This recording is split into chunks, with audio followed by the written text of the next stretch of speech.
Welcome back to Chandu ಅಡುಗೆ ಅವರ. ಇವತ್ತು ನಾವು ಗೀ ರೈಸ್ ಮತ್ತು ಆಲೂ ಕುರ್ಮಾ ಮಾಡ್ತಾ ಇದ್ದೀವಿ. ಗೀ ರೈಸ್ ಮಾಡೋದಕ್ಕೆ 2 ಪಲಾವ್ ಎಲೆ, ಲವಂಗ, ಅನಾನಸ್ ಹೂವು, 2 ಏಲಕ್ಕಿ, ಮೆಣಸಿನ್ಕಾಯಿ ಮತ್ತು ಗೋಡಂಬಿ, ಚಕ್ಕೆ, ಹಾಲು, ತುಪ್ಪ, ಎಣ್ಣೆ, ಶುಂಠಿ ಬೆಳ್ಳುಳ್ಳಿ ಪೇಸ್ಟ್, ಬಟಾಣಿ ಹಾಗೂ ನೆನೆಸ್ಕೊಂಡಿರೋಂಥ ಅಕ್ಕಿ. ಕುರ್ಮಾ ಮಾಡೋದಕ್ಕೆ ಇಲ್ಲಿ 3 ಆನಿಯನ್ ಹಚ್ಚಿಟ್ಕೊಂಡಿದ್ದೀವಿ. ಕೊತ್ತಂಬರಿ, ಕರಿಬೇವು, ಚಕ್ಕೆ, ಬಟಾಣಿ, ಹಸಿಮೆಣಸಿನ್ಕಾಯಿ, ಶುಂಠಿ ಬೆಳ್ಳುಳ್ಳಿ ಪೇಸ್ಟು ಮತ್ತು ಬೇಯಿಸಿಟ್ಕೊಂಡಿರೋಂಥ ಆಲೂಗೆಡ್ಡೆ ಹಾಗೂ ಅರಿಶಿನ, ಗರಂ ಮಸಾಲ, ಇದು ಮನೇಲೇ ಮಾಡಿರೋಂಥ ಸಾಂಬಾರ್ ಪುಡಿ, ಎಣ್ಣೆ ಮತ್ತು ಉಪ್ಪು. ಇಲ್ಲಿ 3 ಟೊಮೆಟೊ ಹಚ್ಚಿಟ್ಕೊಂಡಿದ್ದೀವಿ. ಇದನ್ನು ಪೇಸ್ಟ್ ಮಾಡ್ಕೊಬೇಕು. ಕುಕ್ಕರ್ ಇಟ್ಟು 1 ಟೇಬಲ್ ಸ್ಪೂನ್ ಅಷ್ಟು ತುಪ್ಪ ಹಾಕೊಳ್ಳೋಣ. 1 ಸ್ಪೂನಷ್ಟು ಎಣ್ಣೆನೂ ಹಾಕೊಳ್ಳೋಣ.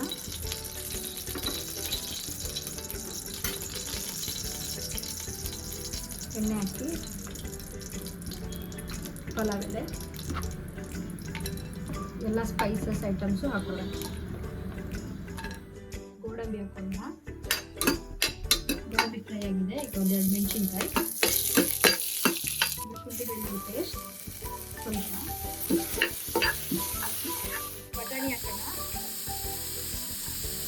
ಬಟಾಣಿ ಸ್ವಲ್ಪ ಬೇಯಬೇಕು. ಹಾಲು ಹಾಕೊಳ್ಳೋಣ. 2 ಕಪ್ಪಷ್ಟು ಹಾಲು. ಹಾಲಿಲ್ಲ ಅಂದರೆ ತೆಂಗಿನಕಾಯಿ ಹಾಲನ್ನಾದರೂ ಹಾಕೋಬೋದು. ಈಗ ನೆನೆಸಿಟ್ಟಿರೋಂಥ ಅಕ್ಕಿ ಹಾಕೊಳ್ಳೋಣ. ಅಕ್ಕಿನ 5 ನಿಮಿಷ 10 ನಿಮಿಷ ನೆನೆಸಿಟ್ಕೊಂಡು ಟೀ ರೈಸಿಗೆ ಹಾಕಿದ್ರೆ ತುಂಬ ಸಾಫ್ಟಾಗಿ ಚೆನ್ನಾಗಿ ಬರುತ್ತೆ. ಉದ್ದುದ್ರಾಗಿ ಅನ್ನ. 1.5 ಗ್ಲಾಸ್ ಅಕ್ಕಿ ತೊಗೊಂಡಿದ್ದೆ. ಅದಕ್ಕೆ 3 ಗ್ಲಾಸಷ್ಟು ನೀರು ಹಾಕ್ತಾ ಇದ್ದೀನಿ. ನೀವು 1 ಗ್ಲಾಸ್ ಅಕ್ಕಿ ತೊಗೊಂಡ್ರೆ 2 ಗ್ಲಾಸಷ್ಟು ನೀರು ಹಾಕಿ. ಈಗ ಕುಕ್ಕರ್ ಮುಚ್ಚಳ ಮುಚ್ತಾ ಇದ್ದೀನಿ. ಅಕ್ಕಿ ನೆನೆಸಿರೋದ್ರಿಂದ 1 ವಿಜಿಲ್ ಆದರೆ ಸಾಕು. 1 ವಿಜಿಲ್ ಆಗೋಷ್ಟೊತ್ತಿಗೆ ನಾವು ಆಲೂ ಕುರ್ಮಾ ರೆಡಿ ಮಾಡ್ಕೊಳ್ಳೋಣ. ಈಗ ಆಲೂ ಕುರ್ಮಾಗೆ ಬಾಣಲೆ ಇಟ್ಕೊತಾ ಇದ್ದೀವಿ. 1 4 ಟೇಬಲ್ ಸ್ಪೂನ್ ಅಷ್ಟು ಎಣ್ಣೆ ಹಾಕೋಣ. ಎಣ್ಣೆ ಕಾದಿದೆ. ಈಗ ಈರುಳ್ಳಿ ಹಾಕೋಣ. ಈರುಳ್ಳಿ ಸ್ವಲ್ಪ ಚೆನ್ನಾಗಿ ಫ್ರೈ ಆಗಬೇಕು. ಈಗ ಆನಿಯನ್ ಬ್ರೌನ್ ಆಗಿದೆ. ಅದಕ್ಕೆ ಕಟ್ ಮಾಡಿರೋ 2 ಮೆಣಸಿನ್ಕಾಯಿ ಹಾಕೋಣ. ಈಗ ಅದಕ್ಕೆ ಕರಿಬೇವು ಹಾಕೋಣ. ಮತ್ತೆ ಇನ್ನೊಂದು ಸ್ವಲ್ಪ ಫ್ರೈ ಮಾಡ್ಕೊಳ್ಳೋಣ. ಇದನ್ನು ಶುಂಠಿ ಬೆಳ್ಳುಳ್ಳಿ ಪೇಸ್ಟ್ ಹಾಕೊಳ್ಳೋಣ.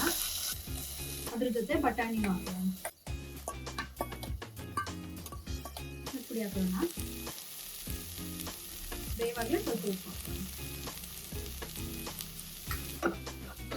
ಮಾಡಿ ಈಗ ರುಬ್ಕೊಂಡಿರೋಂಥ ಟೊಮೊಟೊ ಹಾಕೊಳ್ಳೋಣ. ಇದಕ್ಕೆ ಸ್ವಲ್ಪ ನೀರು ಮಿಕ್ಸ್ ಮಾಡ್ಕೊಳ್ಳೋಣ. ಇದನ್ನು ಸ್ವಲ್ಪ ಬೇಯಿಸ್ಕೋಬೇಕು. ಟೊಮೆಟೊ ಸ್ಮೆಲ್ ಹೋಗೋವರೆಗೂ ಬೇಯಿಸ್ಕೋಬೇಕು. ಈಗ ಟೊಮೆಟೊ ಸ್ಮೆಲ್ ಹೋಗಿದೆ. ಇದಕ್ಕೆ ಖಾರದ ಪುಡಿನ ಹಾಕ್ತಾ ಇದ್ದೀನಿ. ಖಾರದ ಪುಡಿ ಇಲ್ಲ ಅಂದರೆ ನೀವು ಚಿಲ್ಲಿ ಪೌಡರು, ಗರಂ ಮಸಾಲೆ ಎಲ್ಲ ಹಾಕೋಬೋದು. ಈಗ ಸ್ವಲ್ಪ ಗರಂ ಮಸಾಲ ಹಾಕೊಳ್ಳೋಣ. ಸ್ವಲ್ಪ ಉಪ್ಪು ಹಾಕಿ ಚೆನ್ನಾಗಿ ಮಿಕ್ಸ್ ಮಾಡಿಕೊಂಡು ಈಗ ಬೇಯಿಸ್ಕೊಂಡಿರೋಂಥ ಆಲೂಗೆಡ್ಡೆನ ಹಾಕ್ತಾ ಇದ್ದೀನಿ. ಇನ್ನು 1 ಆಲೂಗೆಡ್ಡೆನ ಈ ಥರ ಪುಡಿ ಮಾಡಿ ಹಾಕೊಳ್ಳೋಣ. ಆವಾಗ ಗ್ರೇವಿ ಸ್ವಲ್ಪ ಗಟ್ಟಿ ಬರುತ್ತೆ, ಚೆನ್ನಾಗಿರುತ್ತೆ.